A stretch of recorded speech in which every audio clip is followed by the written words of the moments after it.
Lebanon में एक car में धमाका हुआ और अंदर बैठा शख्स मारा गया। तस्वीरें ऐसी जिसे दिखाना मुनासिब नहीं। ये हमास के बहुत ही बड़े कमांडर का एनकाउंटर है जो इजराइल ने लेबनान में किया है। चलिए आपको बता देते हैं कौन है हमास का वो कमांडर जिसकी हत्या हुई है। कौन मारा गया है? नाम मोहम्मद शाहीन। क्या काम करता था? लेबनान में हमास का कमांडर था।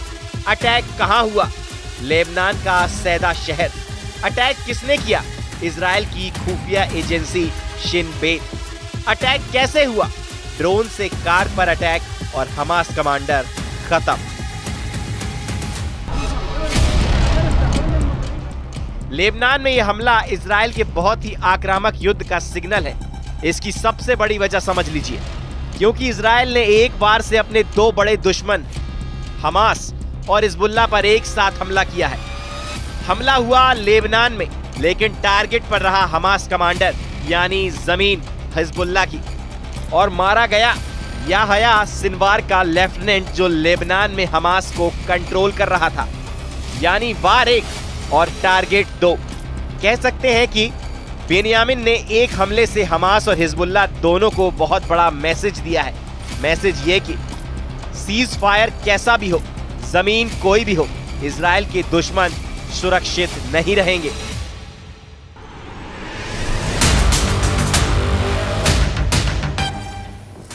बेनियामिन नेतन्याहू के इन खतरनाक तेवरों को उनके एक और बड़े फैसले से समझिए, जिसमें इजराइल की सेना को लेकर बहुत बड़ा ऐलान किया गया है। अब इजराइल का नया कमांडर बनाए गए हैं मेजर जनरल इयाल जमीर। उन्होंने लेफ्टिनेंट जनरल हर्जी हवेली की जगह ली है, जिन्होंने हमास के खिलाफ इजरायली सेना की नाकामी पर इस्तीफा दिया है। उनकी जगह मेजर जनरल इयाल जमीर बन गए हैं। इजरायली सेना के नए चीफ ऑफ स्टाफ 59 साल के जनरल इयाल जमीर एक टैंक कमांडर रहे हैं। इयाल जमीर नेतन्याहू के करीबी हैं। वो 2012 से 2015 तक नेतन्याहू की मिलिट्री सचिव रह चुके हैं। नए कमांडर के साथ नेतन्याहू अपने अरब वर्ल्ड वाले मिशन को पूरा करना चाहते हैं। जनरल इयाल जमीर का ग्राउंड पर खौफ बहुत ज्यादा है।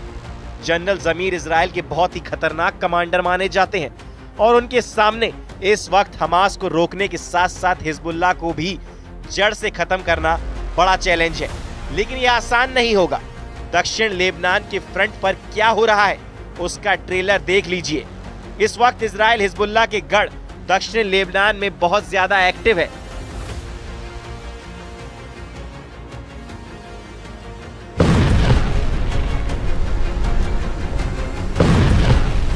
धमाका नंबर 2,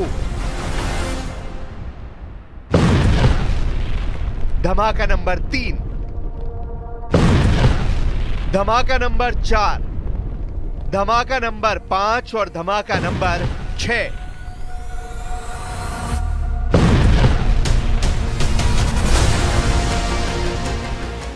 इन धमाकों के साथ इजराइल ने नए युद्ध की गारंटी दे दी है।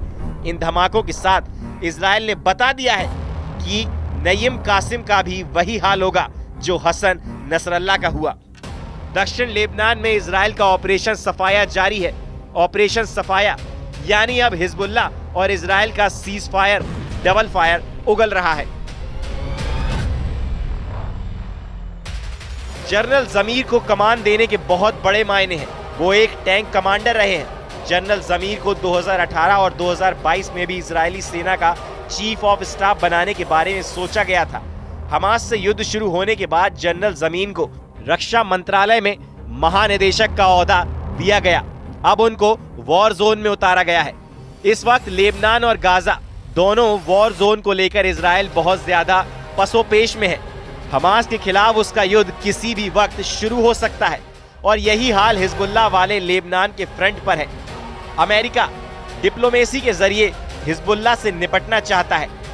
मॉर्गन ऑर्टगेस लेबनान में डोनाल्ड ट्रंप की प्रतिनिधि के तौर पर भेजी गई, लेकिन अब उन्होंने हिजबुल्लाह को बहुत ही बुरी तरह धमका दिया है।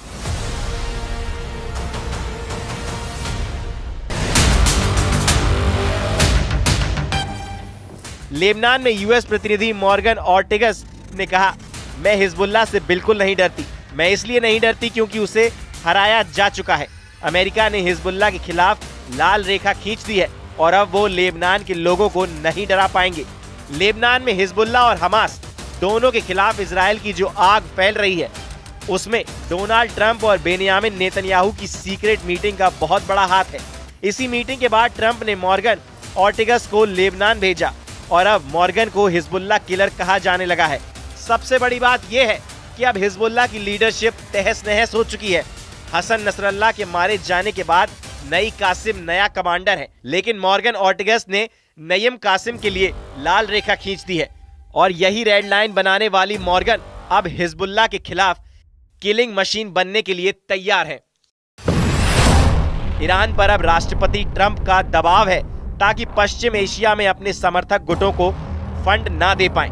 हम ये भी सुनिश्चित करेंगे कि ईरान परमाणु बम न हासिल कर पाए और क्षेत्र में बाकी देशों को भी नुकसान ना पहुंचा पाए, जो वो दशकों से करते आ रहे हैं। लेबनान में जिस तरह से हमास का कमांडर शाहीन मारा गया, ये वही आग है और इस आग को हिजबुल्लाह के लिए और खतरनाक बनाने की जिम्मेदारी मॉर्गन ऑर्टिगस को मिली है। दक्षिण लेबनान में हिजबुल्लाह के अड्डों को चुन चुन कर खत्म कर रहा है इजराइल, चाहे वो हथियारों के अड्डे हों, चाहे वो हिजबुल्लाह के लड़ाकों के अड्डे हों। एक तरफ ट्रंप की हिजबुल्लाह किलर मॉर्गन ऑर्टिगस है, तो दूसरी तरफ नेतन्याहू ने बताया है नया कमांडर मेजर जनरल इयाल ज़मीर। दोनों के पास इजराइल के दुश्मनों को निपटाने की जिम्मेदारी है। वहीं हिजबुल्लाह ने साफ साफ कह दिया है कि अब अगर इजराइल का एक भी सैनिक लेबनान की जमीन पर नजर आया तो उसके जिम्मेदार नेतन्याहू और उनके कमांडर होंगे। इधर हिजबुल्लाह महासचिव नईम कासिम ने अपना इरादा साफ कर दिया है। उन्होंने कहा, अगर कोई इजरायली सैनिक दिखा तो वो कब्जा करने वाला माना जाएगा। अब हम एक कब्जा करने वाले से कैसे निपटे, हम उसे ये नहीं बताएंगे। अब सब जानते हैं कि कब्जा करने वाले से कैसे निपटा जाता है। कुल मिलाकर हिजबुल्लाह और हमास को ठिकाने लगाने वाला ट्रंप का लाइसेंस नेतन्याहू के पास पहुंच चुका है। इजराइल और अमेरिका के कमांडर लगातार प्लानिंग कर रहे हैं कि गाजा को कैसे क्लीन आउट किया जाए, हिजबुल्लाह को तहस नहस कैसे किया जाए। इजराइल ने जैसा हसन नसरल्लाह और हाशिम सफीद्दीन का किया, वही हाल अब हिजबुल्लाह के नए चीफ नईम कासिम का किया जाएगा। रक्षा मंत्री इजराइल काटस इसकी 100% गारंटी दे रहे हैं। वहीं इजराइल के रक्षा मंत्री काटस ने पलटवार करते हुए कहा कि मैं नसरल्लाह की जगह लेने वालों को सुझाव देता हूं कि वो पुराने नेताओं की तरह इजराइल के इरादे को गलत ना समझे, नहीं तो उन्हें भारी कीमत चुकानी पड़ेगी। इजराइल के तेवर बताते हैं कि वो हमास के साथ साथ अब हिजबुल्लाह के खिलाफ डबल युद्ध के लिए तैयार है। फरवरी में ही दोनों मोर्चों पर बड़ी जंग का खतरा मंडरा रहा है। इजराइल की सेना सीज फायर के बाद तरोताजा है और वो नए कमांडर के ऑर्डर पर एक नई लड़ाई लड़ने के लिए तैयार हो चुकी है।